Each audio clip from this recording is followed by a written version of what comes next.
I'm Stacy Ellis, 28, and my family has always treated me like a shadow. My brother, the golden child, a successful lawyer, could do no wrong. And me, I poured my heart into holding the family together, sacrificing my own dreams, always trying to make them proud. But for them, it was never enough. They smiled at my brother, patted his back with pride, while I only received cold stares and sharper words. "Why can't you be more like him?" they said, their voices cutting straight through me like blades. I swallowed it all, stayed silent, believing that one day they'd finally see me. Then my brother's wedding drew near. I was handed the responsibility to make everything perfect, running every detail, ensuring nothing went wrong. I thought maybe this time they would notice me. But I was wrong. The night before the big day, we sat around the dinner table. My brother demanded more lavish bands, imported flowers, things I simply could not provide. I said no, and that's when my parents snapped. Their words struck like a blow I never saw coming. "The greatest gift for your brother's wedding is you, vanishing from this family forever." The room went silent. My chest tightened. But I didn't beg. I stood, grabbed my keys, and walked out. The door closed behind me like a final full stop. The wedding day came. Everything seemed perfect, until it all collapsed in the blink of an eye. If it were you, would you stay to witness it or walk away forever? Share your thoughts in the comments below. I'd love to hear your answer. Years earlier, I was a freelance marketer with big dreams. I'd just landed a contract with a major supermarket chain, $40,000 to revamp their regional ad campaign. It was my ticket to independence, a chance to build my name in a cutthroat industry. But then, my family's grocery store in Erie, Pennsylvania, hit rock bottom. Bills piled up, suppliers stopped calling, and my parents were drowning in debt. My mom's voice cracked over the phone, begging me to help. My dad, usually stoic, admitted they might lose everything. I couldn't let that happen. So I walked away from the contract. I called the supermarket's rep, canceled the deal, and poured every ounce of my energy into saving our store. I crafted a marketing campaign from scratch, ads on local radio, flyers in every mailbox, even early social media posts on clunky platforms. I negotiated with vendors, charmed customers, and slashed costs. Within months, foot traffic doubled. The store's revenue climbed, and we paid off the worst debts. I worked nights tweaking slogans, designing posters, believing this would finally make them see me. But they didn't. My mom, Joyce Reed, and my dad, Jeffrey Reed, called a family meeting one evening. I expected gratitude, maybe a nod for pulling us through.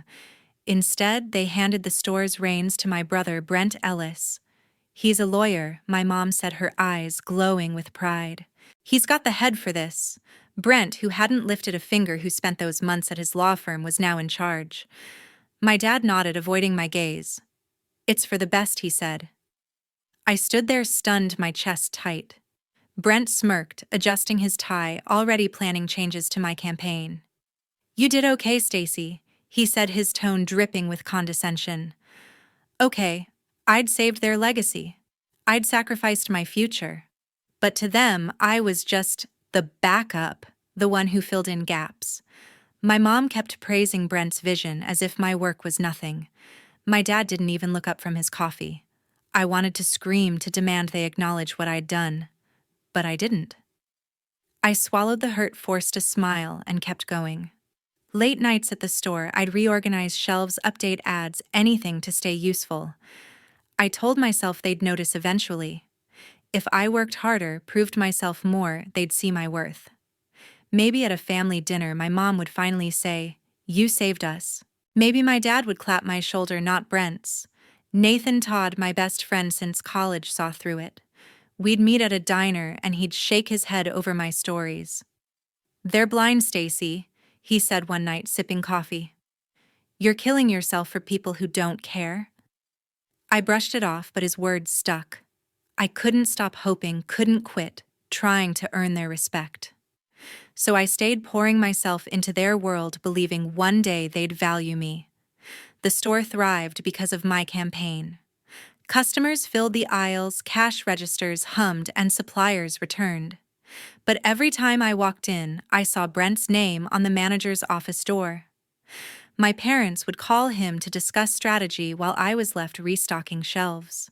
"Good job," my mom said once, distracted as if I'd mopped a floor, not saved their business. Brent would breeze in, tossing out ideas I'd already implemented, and they'd nod like he'd invented them. I kept waiting for a thank you, a real one. I kept thinking maybe next time. Maybe if I did more, they'd see me as more than the lesser child. So I pushed forward, ignoring the ache in my chest, hoping for the day they'd finally say I was enough. Months later, I was knee-deep in planning my brother's wedding. Brent was set to marry Lindsay Newman, his fiancée, and my parents handed me the reins to make it happen.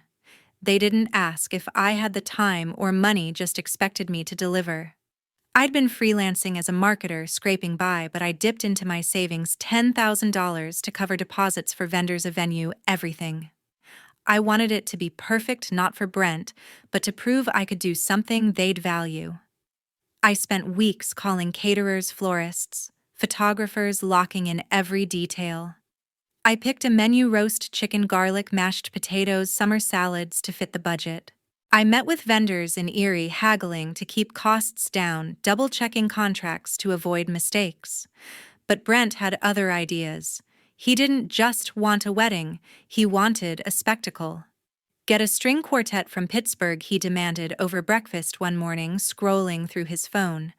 "And those rare orchids from overseas, Lindsay saw them in a magazine." I explained the budget was tight, that my savings were already stretched thin.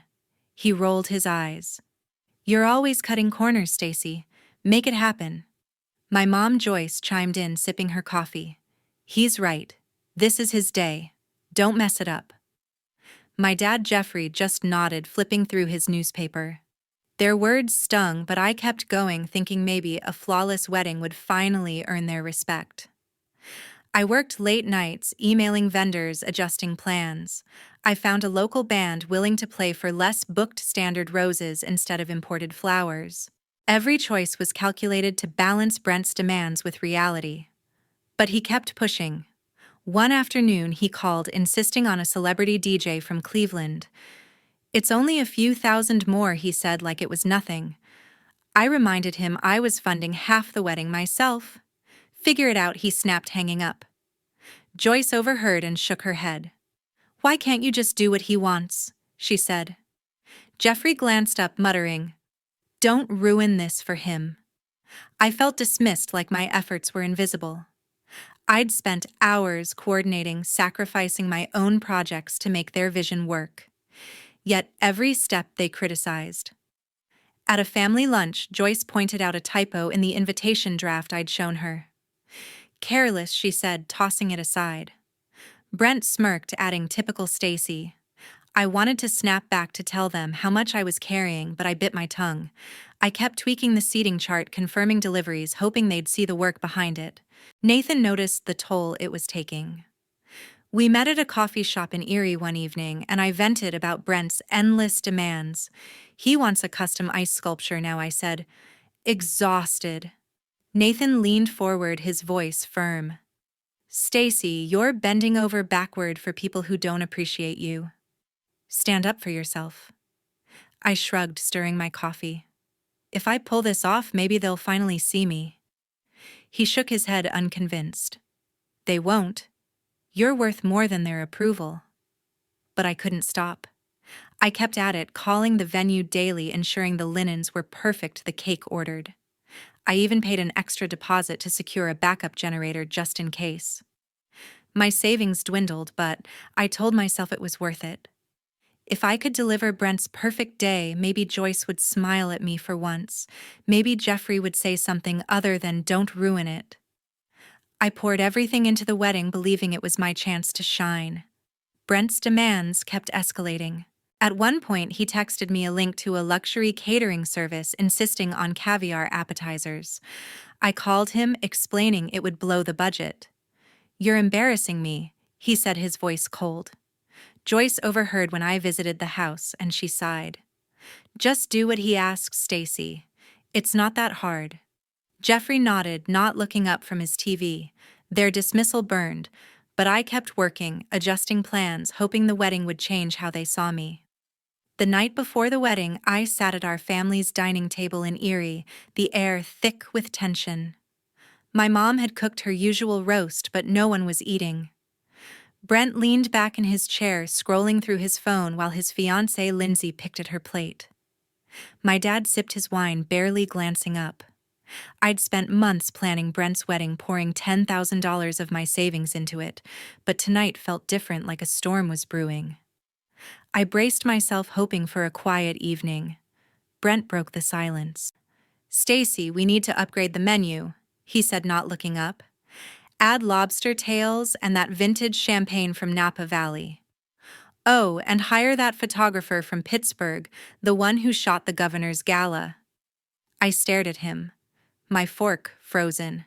Lobster tails champagne that cost $500 a bottle, a photographer charging $3,000 a day.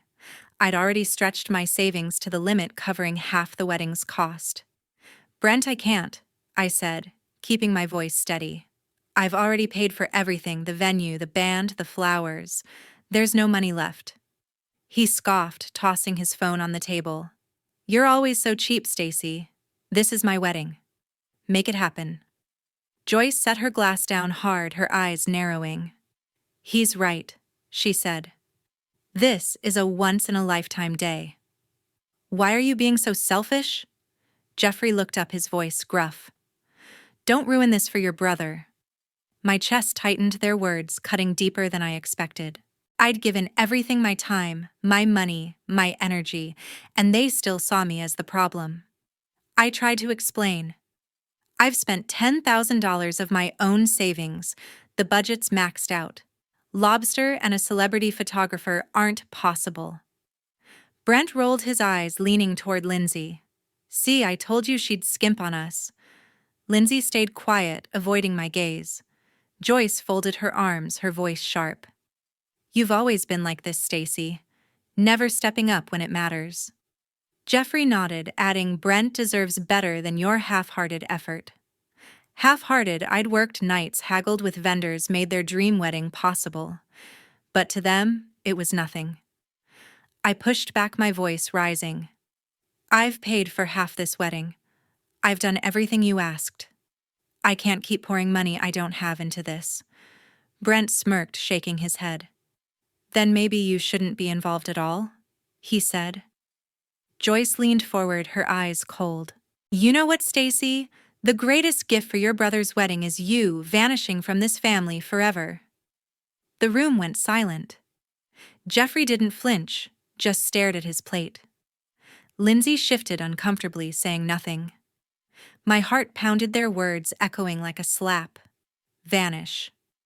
After all I'd done, I wanted to scream, to list every sacrifice I'd made. But their faces, Joyce's glare, Jeffrey's indifference, Brent's smug grin told me it wouldn't matter. They'd chosen him again. I stood my chair, scraping the floor. "Fine," I said, my voice low but firm. "If that's what you want." I grabbed my purse, my keys jangling in my hand. Joyce called after me. "Don't make a scene, Stacy." But I was done listening. I walked out the door, slamming behind me, the sound sharp and final. Outside, the cold, eerie air hit my face, but I felt a fire inside. I'd given them everything, my savings, my time, my hope, and they'd thrown it back in my face. Sitting in my car, I gripped the steering wheel, my mind racing. They wanted me gone. Fine. But I wasn't going to fade quietly. I'd spent months building their perfect day, only to be told I was the problem. No more. I wasn't sure what I'd do next. But one thing was clear: I was done being their doormat. I started the engine, my resolve hardening. Tomorrow, they'd see what happened when I stopped carrying their weight. The next morning, I woke up with their words still burning in my ears. I sat on my bed, staring at my phone, my savings account app open. $10,000, my entire nest egg, sat tied up in deposits for Brent's wedding. Caterers, florists, the band, all paid from my pocket to make their day perfect. But after last night's dinner, their demand for me to vanish forever changed everything. I wasn't going to let them walk over me anymore. I started calling vendors. First, the caterer. Cancel the order, I said, my voice steady. I'm pulling the deposit. The woman on the line hesitated, asking about penalties, but I didn't care. Next, the florist. No roses, no centerpieces, I told her. Refund my payment. The band was last. They'd already cashed my check, but I demanded a chargeback. By noon, I'd clawed back most of my $10,000, leaving the wedding stripped bare. No flowers, no music, no food. I didn't feel guilt, only resolve. They wanted me out. I'd give them a wedding they'd never forget. By afternoon, chaos erupted at the venue. Guests arrived to empty tables, no band playing, no bouquets in sight. Lindsay, Brent's fiancé, stood in her gown, stunned as relatives whispered in confusion. Brent, red-faced, yelled at the venue staff who had no answers. Joyce called me, her voice shrill through my voicemail. Stacy, what have you done? You've ruined everything. Jeffrey left a message too, his tone cold. You're a disgrace to this family. I didn't call back. Their accusations didn't faze me. I'd heard enough. That evening, Brent took to an online forum, a local Erie message board buzzing with gossip. My sister sabotaged my wedding, he posted, his words dripping with venom. She's jealous, spiteful, and ruined the best day of my life. He painted me as the villain, claiming I'd deliberately tanked his big moment. Comments piled up, some from neighbors I'd known for years, calling me selfish, unhinged. Joyce chimed in, replying to Brent's post. She's always been trouble. Jeffrey didn't post, but I knew he agreed. Their lies spread like wildfire, twisting the truth to save face. I sat in my apartment reading the posts, my stomach churning. Part of me wanted to fire back, to expose how I'd funded half their dream wedding, how they'd demanded more than I could give. But what was the point? They'd never admit they were wrong. Instead, I opened my laptop and started searching for apartments in Asheville, North Carolina. I'd visited once, loved the quiet mountains, the fresh start it promised. Erie held nothing for me anymore, just a family that saw me as disposable. I made a call to a realtor asking about rentals. Something small, I said. I'm starting over. Nathan stopped by that night, his face grim. They're trashing you online, he said, showing me Brent's post on his phone. You okay? I nodded, though my hands shook. I'm done with them, I told him. He didn't push. Just sat with me as I packed a few boxes, closed books, my laptop.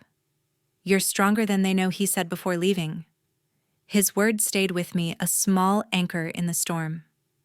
By midnight, I'd booked a one-way bus ticket to Asheville for the next week. The wedding's collapse was on them. They'd pushed me too far. Joyce's voicemail played again in my mind, her voice blaming me for their embarrassment. Jeffrey's cold tone echoed, labeling me a disgrace. Brent's post with its lies stung worst of all. But I wasn't staying to fight their narrative. I'd given them everything, my money, my effort, my hope, and they'd thrown it away. Now, I was choosing myself. Weeks after the chaos, I stood in my small Erie office packing up the last of my things. I'd built a modest freelance marketing business over the years, a side hustle that brought in just enough to keep me afloat. It wasn't much, just a rented room with a desk, a computer, and a few client files, but it was mine. I'd decided to sell it. A local agency offered $25,000 for my client list and contracts. I signed the papers without hesitation, the pen steady in my hand. That money, plus the $10,000 I'd pulled back from the wedding, was my ticket out. I also made a harder call. For years, I'd poured myself into my family's grocery store, first with the marketing campaign that saved it, then with a $5,000 investment from my savings to keep it running. I'd managed inventory, negotiated with suppliers, kept the books balanced. But after their betrayal, I was done. I contacted the bank and withdrew my investment, every cent. I didn't call Joyce or Jeffrey to warn them. They'd made their choice when they told me to vanish. Without my money and management, the store's cracks ones I'd patched for years would split wide open. By the end of the month, I was on a bus to Asheville, North Carolina. My belongings fit in 2 suitcases, clothes, a laptop, a few books. The mountains loomed outside the window, their quiet promise pulling me forward. I'd rented a small apartment downtown, nothing fancy, just a 1-bedroom with a view of the Blue Ridge Peaks. The first night I sat on the bare floor eating takeout, feeling lighter than I had in years. Erie was behind me, Joyce, Jeffrey, Brent, and their venom too. The family store didn't last long after I left. Nathan texted me updates, his messages blunt. Suppliers stopped delivering when payments stalled. Customers dwindled, turned off by empty shelves. Brent, who'd been handed the reins, fumbled every decision. Joyce tried to step in, but she couldn't handle the logistics I'd managed. Jeffrey just retreated, blaming everyone else. Within weeks, the store declared bankruptcy, its doors locked for good. Nathan wrote, "They're falling apart without you." I didn't reply. Their failure wasn't my burden anymore. In Asheville, I started over. I took freelance marketing jobs, small gigs for local shops, crafting ads for coffee roasters and boutiques. The work was steady, my skills sharp from years of hustling. I kept to myself at first, wary of new faces, but the city's warmth pulled me in. One morning, I wandered into a bakery downtown, drawn by the smell of fresh bread. Shirley Bennett, the bakery owner, greeted me with a wide smile. She was in her 50s, her apron dusted with flour, her laugh loud enough to fill the room. "You look new around here," she said, sliding a free scone across the counter. We got to talking.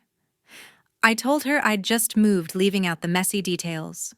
Shirley didn't pry, just shared stories of her own, how she'd started the bakery after a divorce, rebuilding from scratch. "Takes guts to start over," she said, her eyes kind. She invited me to a local business meetup, introducing me to shop owners who needed marketing help. I landed 2 clients that week thanks to her.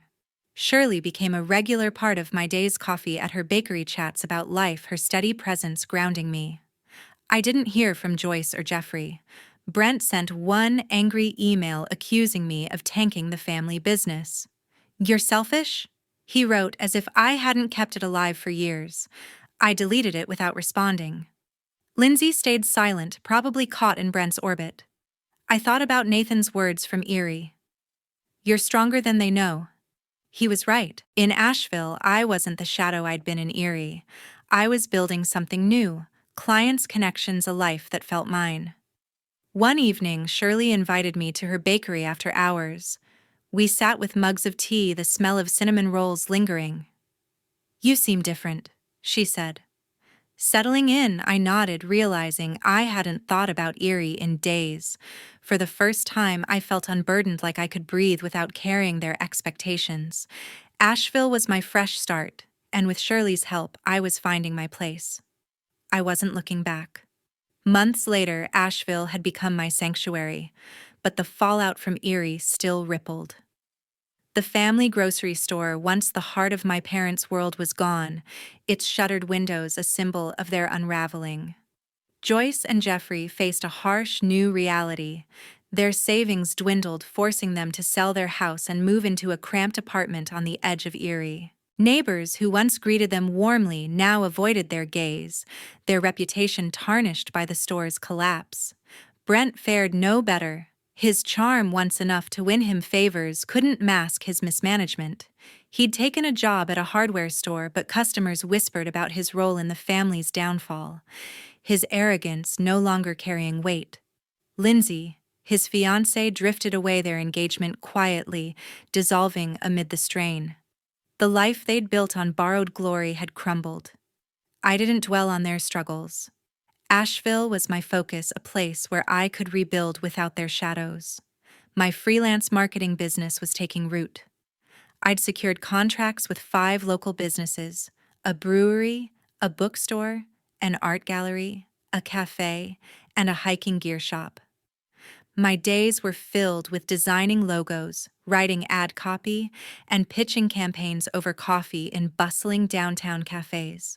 My income hovered around $3,000 a month, enough for my modest apartment groceries and occasional treats like a concert ticket or a new pair of hiking boots. Each project felt like a brick in the foundation of a life I was crafting for myself. Nathan remained a steady presence even from miles away. He'd call every few weeks, his voice warm over the crackling line. "Erie's not the same without you," he said once, then laughed. "But you're killing it out there." He sent photos of his latest woodworking project, small tokens that kept our friendship alive. His encouragement reminded me of the strength I'd forgotten I had.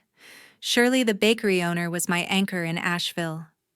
Her shop, with its cozy wooden tables and scent of fresh pastries, was where I'd brainstorm ideas or unwind after long days. She'd slip me a free muffin saying, "Fuel for the grind." Her belief in me, uncomplicated, unwavering, helped me see myself as more than the daughter who'd never been enough. Then came Joyce's letter.